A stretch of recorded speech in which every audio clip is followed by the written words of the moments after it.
So here's the thing about catalytic converters. They're like the kidneys of your car, quietly cleaning toxins out so the world doesn't become a smoke-filled wasteland. But how do they actually work? Let's break it down so even your neighbor's cousin's dog could get it. Basically, a catalytic converter sits in your car's exhaust system, looking like a slightly dumpy muffler. But inside, it's packed with a honeycomb structure made of stuff like platinum, palladium, and rhodium, the heavy hitters of chemistry's world. Every molecule of exhaust gas, carbon monoxide, nitrogen oxides, and hydrocarbons passes through this honeycomb maze. The pain point for anyone: without this little box, those harmful gases go straight into the air, and those numbers add up fast. Like smog days in Los Angeles, fast.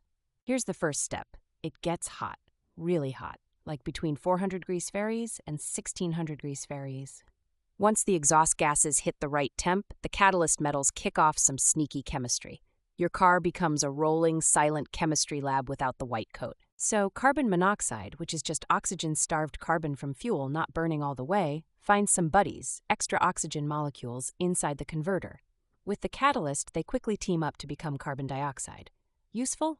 Not as much, but way less deadly. Meanwhile, the nitrogen oxides, those nasty critters that contribute to acid rain, are split apart under heat and with help from the metals. The nitrogen goes back to the atmosphere, where it belongs, and the oxygen plays its new part, helping with other reactions. The hydrocarbons, which are just leftover unburnt fuel and a huge reason for ground-level ozone, finally oxidize into water vapor and carbon dioxide. Yes, a little more CO2, but removing hydrocarbons and carbon monoxide is a total win for air quality.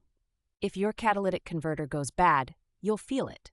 A hot, rotten egg smell, rough engine performance, and even failed emissions tests.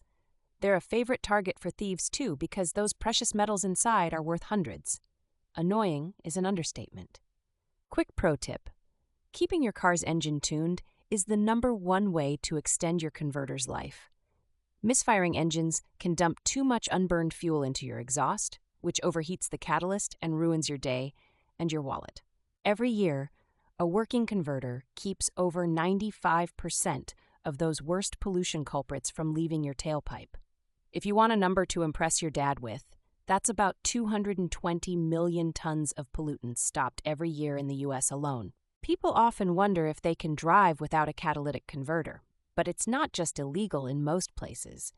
Your car will run worse, sound like a weed whacker, and you'll be publicly enemy #1 at the next DEQ check. If you're ever nerdy enough to check your converter, remember they're usually under the car, mid-exhaust.